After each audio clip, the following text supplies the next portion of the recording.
My neighbor Bill was the healthiest man on the street. Walked every morning, took his vitamins, never missed a doctor's appointment, ate carefully, did everything right, or so we all thought. By 74, he was in a nursing home.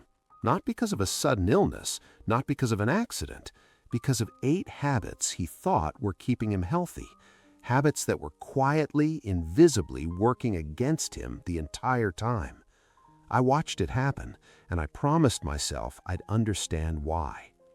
I'm 77 years old, and today I want to talk about something that genuinely unsettles me, because it took me too long to understand it myself. There are habits that feel healthy, that look healthy from the outside, that we do with good intentions, often on the advice of well-meaning people. And some of those habits, not all, but some, are quietly accelerating exactly the decline we're trying to prevent. I'm not talking about obvious bad habits, smoking, drinking, not moving, we know those. I'm talking about the ones that wear the costume of health, the ones that get nods of approval from family members and doctors alike, the ones that feel responsible and careful and wise. Those are the dangerous ones, because we never question them. Today, I want to question 8 of them. Some of what I share will go against what you've been told.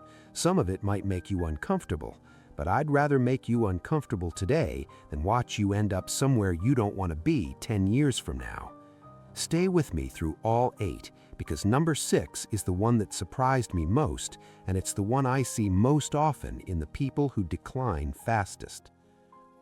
Before I get to habit number 2, I want to tell you something a geriatric specialist told me that completely changed how I think about healthy aging. She said, the habits most likely to put seniors in nursing homes early are not the ones they feel guilty about. They're the ones they feel proud of.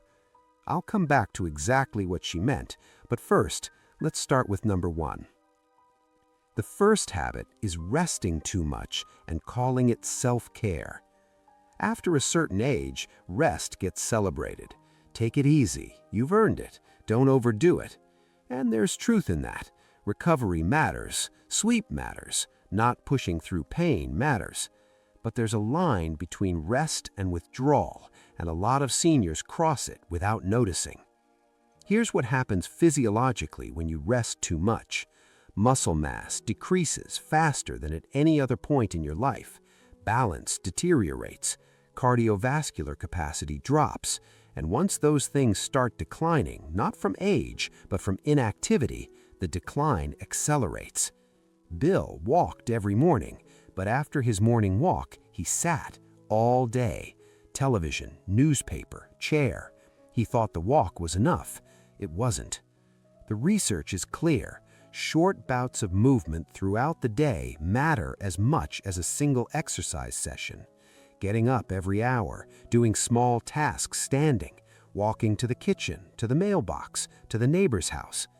Rest when your body needs rest, but don't let rest become your default setting.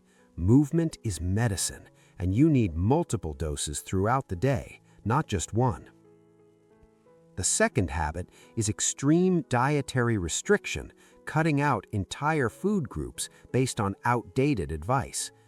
Many seniors over 65 are still following dietary guidelines designed for middle-aged adults with cardiovascular risk factors. Cut the salt, cut the fat, cut the red meat, eat less. But here's what that advice does to a 75-year-old body that's already struggling to maintain muscle mass and bone density.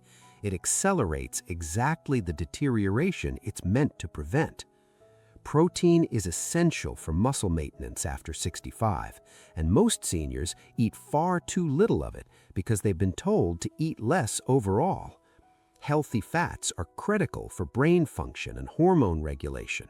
Even sodium, in the right amounts, plays a role in maintaining blood pressure stability in older adults. My friend Raymond followed a strict low-everything diet for 8 years, lost significant muscle mass. His doctor eventually told him his dietary restriction was contributing to his frailty, not preventing it. Eat real food, enough of it. with enough protein, enough healthy fat, enough variety. Don't starve yourself into weakness in the name of health. Third habit, avoiding social contact to protect your health. This one accelerated dramatically after the pandemic. A lot of seniors got into the habit of staying home, avoiding crowds, limiting contact, for genuinely good reasons at the time. But the habit stuck, and for many people, it became permanent. Here is what social isolation does to the aging body and brain. It increases inflammation markers, it accelerates cognitive decline, it disrupts sleep, it weakens immune function. The research on this is not subtle. Chronic social isolation is as damaging to physical health as smoking 15 cigarettes a day. Bill was careful about germs, very careful. He avoided the community center, avoided church gatherings, avoided the senior center down the street. He thought he was protecting himself. He was dismantling himself. Get out, be around people. Accept the small risk that comes with human contact, because the risk of isolation is far, far greater. We're halfway through, and I want to come back to what the geriatric specialist said about the habits seniors feel proud of being the most dangerous ones, because the next 3 habits are exactly what she meant. These are the ones that get praised by family members, that feel responsible and careful, and that are quietly doing damage. Pay close attention here. Fourth, over-relying on medication and under-relying on movement and lifestyle. This is a sensitive one. I'm not telling you to stop taking your medications. Please don't do that without talking to your doctor. But I am telling you something that most doctors don't say loudly enough. Medication manages conditions. It does not reverse decline. And for many seniors, the number of medications they take creates its own problems: interactions, side effects, cognitive fog, balance issues that contribute directly to falls, hospitalizations, and nursing home placement. The question to ask your doctor is not just, what medication do I need, but what lifestyle changes could reduce my need for this medication? Exercise, diet, sleep, stress reduction. These are not alternatives to medicine, but they are powerful complements that too many seniors never pursue because the pill feels easier. Advocate for yourself, ask questions, understand what you're taking and why, and pursue every non-pharmaceutical option available to you alongside your medical treatment.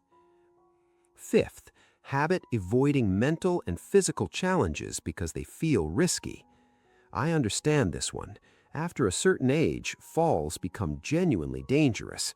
Cognitive challenges feel threatening. Trying new things feels exhausting. And so we simplify. We stick to what's safe, what's familiar, what's proven. But here's what that simplification does to the brain and body over time. It removes the stimulation that keeps both systems sharp. The brain maintains its plasticity, its ability to form new connections and adapt through challenge, not through repetition of the familiar. Every time you learn something new, navigate something unfamiliar, solve a problem you haven't solved before, you are building cognitive reserve that protects you against decline.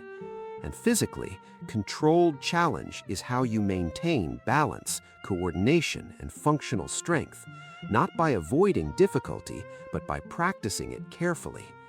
My friend Arthur stopped driving at 70 because he was worried about accidents. Within 2 years, his world had contracted to his house and whoever could drive him somewhere. He declined faster in those 2 years than in the previous decade. Stay in the challenge, manage the risk, but don't eliminate the difficulty, because the difficulty is what's keeping you capable. Sixth habit, the one that surprised me most, the one that geriatric specialist was pointing at when she talked about habits seniors feel proud of. Doing everything for themselves, refusing all help in the name of independence. I know, that one sounds backwards. Isn't independence exactly what we're trying to maintain? Yes, but there's a difference between independence and isolation through pride. Here's what I've observed in the people who decline fastest.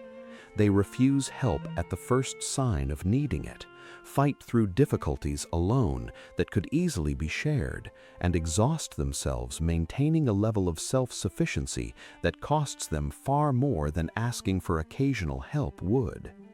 They don't ask their neighbor to help move the heavy box, they do it themselves and injure their back.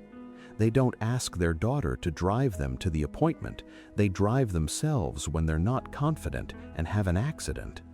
They don't accept the meal from the community center, they stand in the kitchen for 2 hours making something from scratch when they're already exhausted. The irony is devastating. By refusing help to preserve their independence, they accelerate the decline of the very capacities that independence depends on. Real independence is knowing when to accept help with small things so you can preserve your energy and capacity for the things that truly matter. It is not doing everything alone at any cost. Bill refused help. Every offer, every suggestion, every resource. Too proud, too private, too committed to the image of a man who needed nothing from anyone. He needed a nursing home at 74. Accept help gracefully. It is not weakness, it is wisdom. 7th, ignoring mental and emotional health because that's not something we talk about. Depression in seniors is vastly underdiagnosed and undertreated, not because it isn't there. It's extremely common after 65, particularly after loss, retirement, or health challenges, but because the generation of men and women currently in their 70s and 80s was raised to push through, to not complain, to handle things privately. And depression, untreated, unaddressed, sitting in the body year after year, accelerates physical decline measurably. It disrupts sleep, suppresses immune function, reduces motivation to move and eat well, and increases the risk of cognitive decline. If you have been sad, flat, empty, or without energy for more than a few weeks, tell your doctor, not as a confession, as a medical fact, because it is a medical fact. You are not weak for struggling, you are human, and getting help for that struggle is one of the most important things you can do for your physical health, not just your emotional health. 8th and final habit, refusing to plan for the future because it feels like giving up. I understand the resistance, talking about advance directives, about care preferences, about what you want if things change. It feels like admitting defeat, like inviting the thing you're trying to avoid. But here's what I've seen happen to the people who don't plan. When a crisis comes, and for most of us, some kind of health crisis comes, the decisions get made by other people under pressure without knowing what you actually wanted. And very often, those decisions lead directly to the nursing home placement that careful planning could have prevented or delayed. Knowing your options, having the conversations, writing things down, these are not acts of surrender. They are acts of control. They are how you stay in the driver's seat of your own life, even when the road gets difficult. Plan, talk, write it down. It is the most powerful thing you can do to protect your future independence. Here is your one action for today. Look at these 8 habits honestly, not defensively, honestly. Pick the one that you recognize most in yourself, the one that you've been calling healthy, calling careful, calling wise, but that might actually be working against you. And have one conversation about it this week, with your doctor, with a family member, with a trusted friend. Just one conversation, name the thing, look at it directly. Because the habits most likely to take your independence are the ones you never question. And today, you questioned 8 of them. Before you go, I want to ask you something direct. Which of these 8 habits do you recognize in yourself or someone you love? You don't have to name names, just, does any of this land close to home? Leave it in the comments. I read every one, And I think this conversation is one that needs to happen more openly than it does. Next time, I want to talk about what nobody tells you about the years between 75 and 85. Not the decline, the other part, the part that quietly surprises people. I'll see you then.